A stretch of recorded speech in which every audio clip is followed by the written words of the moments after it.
سنو، حضرت سالبہ بن عبد الرحمن میرے کریم محبوب علیہ السلام کے صحابی ہیں، غریب ہیں۔ غربت بڑی اعلیٰ چیز ہے، ہاں ہاں غریبی بڑی نعمت ہے، یہ آزمائش ہے، اس میں کوئی شک نہیں، لیکن قیامت والے دن پتہ چلے گا جب غریب چھلانگ لگا کے جنت میں داخل ہو جائیں گے۔ اور امیر تو کھڑے ہیں نا، میرے نبی پاک نے حضرت عبد الرحمن بن عوف کو، حضور صبح صبح اٹھے تو نبی پاک کی آنکھوں میں آنسو تھے، فرمایا میرے عبد الرحمن بن عوف کو بلاؤ۔ حضرت عبد الرحمن بن عوف آئے تو حضور نے سینے سے لگا لیا، نبی پاک کھول کے روئے، یا رسول اللہ حضور کیا ہوا؟ فرمایا عبد الرحمن رات میں نے خواب دیکھی ہے، سارے جنت میں چلے گئے، تو پیچھے رہ گیا، تو پیچھے رہ گیا، میں کھڑا تیرا انتظار کرتا رہا، میں تیرے بغیر جا نہیں سکتا تھا، پھر تو آیا ہے تو تیرا سارا وجود پسینے سے بھیگا ہوا تھا۔ حضرت عبد الرحمن بن عوف تڑپ کے روئے، قدموں پہ سر رہا، حضور میری غلطی۔ فرمایا یار تیرے پاس مال بڑا ہے، تجھے حساب دیتے دیتے لیٹ ہو گئی، تیرے بیگ کھل گئے، تجھے حساب دینا پڑ گیا، تو لیٹ ہو گیا، میں پریشان ہو گیا۔ حضرت عبد الرحمن ابن عوف نے 100 گھوڑا مال اوپر رکھ کے حضرت عبد الرحمن نے حضور کی بارگاہ میں پیش کیا، کہا یا رسول اللہ یہ۔ اور پتہ ہے ایک دن کیا ہوا؟ ایک دن سرکار کے وصال ظاہری کے بعد حضرت عبد الرحمن ابن عوف نبی پاک کے گھر کے دروازے کے باہر آ کے بیٹھ گئے اور یوں سر کو پکڑا ہوا ہے، رو رہے ہیں۔ حضرت ام سلمہ حضور کی زوجہ باہر آئیں، کہا بیٹا عبد الرحمن کیا ہوا؟ جب پوچھا کیا ہوا تو اور کھول کے روئے، کہا کیوں روتا ہے؟ کہا اماں جی جب تک میرے محبوب حیات ظاہری میں تھے مجھے بتاتے تھے یہ مال نہ کما، یہ کم، میں حضور سے بات کرتا تھا تو حضور روک دیتے تھے، اب مجھے ظاہراً بتانے والا کوئی نہیں، مال کے ڈھیر لگ گئے ہیں، آج حساب کرنے بیٹھا ہوں تو حساب نہیں ہو رہا، سوچتا ہوں اگر میں پھنس گیا تو مجھے کون اس سے بچائے گا؟ آپ محبوب کی زوجہ ہیں، میری ماں ہے، میں آپ کے پاس آیا ہوں، اماں جی مجھے بتائیں میں کیا کروں؟ تو حضرت ام سلمہ بھی رو پڑی، کہنے لگے محبوب تھے، میں کہاں ان کی ترجمانی کر سکتی ہوں، میں نبی پاک کی ترجمانی کیسے کروں؟ کہا اماں جی خدا واسطے مجھے کوئی حکم دے دیں، مجھے لگتا ہے عبد الرحمن برباد ہو جائے گا، ہلاک ہو جائے گا، خدا رہا مجھے کچھ بتا دیں، اتنا سارا مال ہے میں کہاں اس کا حساب دوں گا، مہربانی فرمائیں، یہ تجارتیں میرے گلے پڑ رہی ہیں۔ حضرت ام سلمہ کی جب منت کی تو فرمانے لگی جا بیٹے آدھا خیرات کر دے۔ کتنا؟ 2.5% نہیں، کتنے فیصد ہے؟ 50%، 50%۔ حضرت عبد الرحمن ابن عوف گئے اور 50% خیرات کر کے کہنے لگے اماں میں نے 50% دے دیے، میں بچ جاؤں گا نا، میں بچ جاؤں گا، میں دے آیا ہوں آدھا۔ تو حضرت ام سلمہ فرمانے لگی میں نبی پاک کی بارگاہ میں سفارش کروں گی تیری، اور نبی پاک اللہ کی بارگاہ میں سفارش کرے صلی اللہ علیہ وسلم۔ حضرت سالبہ بن عبد الرحمن حضور دعا کر دیں، غریبی ہے، میرے نبی پاک نے فرمایا تجھی اس حال میں ہے بہتر ہے،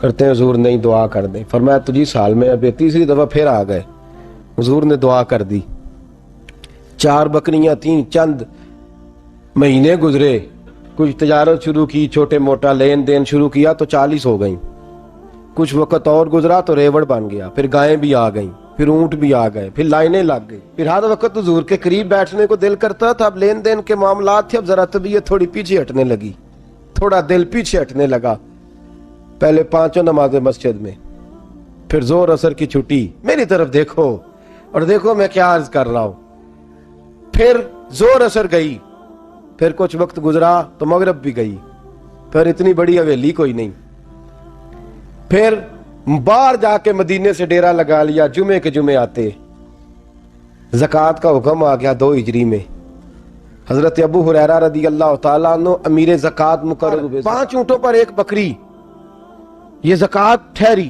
اب جب گئے نا اونٹ گنے اور بکریاں گننے لگے، اوہو 1 کروڑ پہ 2.5 لاکھ کس نے دیا تھا؟ دعا کس نے فرمائی؟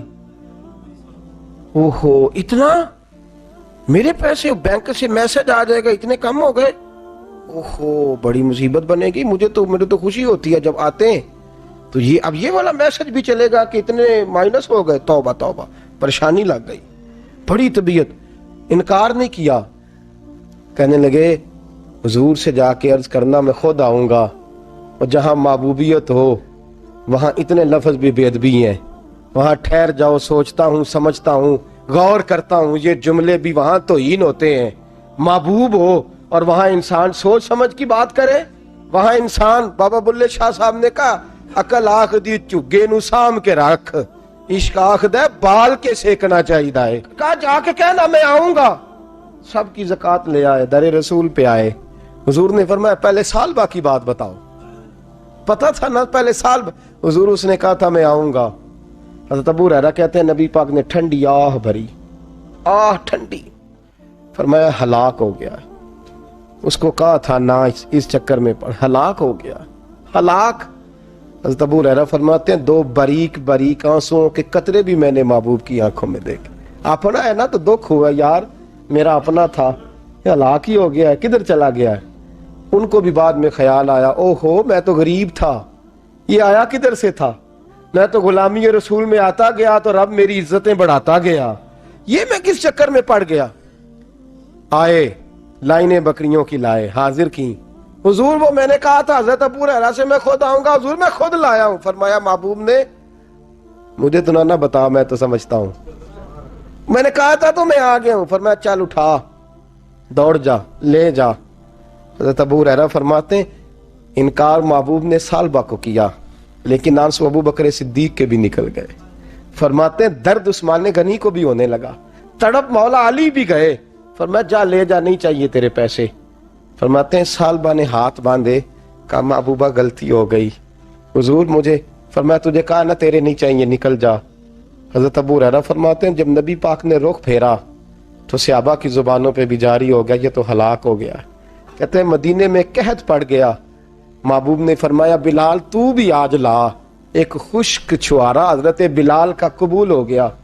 لیکن سالبہ لائنیں لگیں یا مال کی، فرمایا جا لے جا، تیرا قبول نہیں ہے۔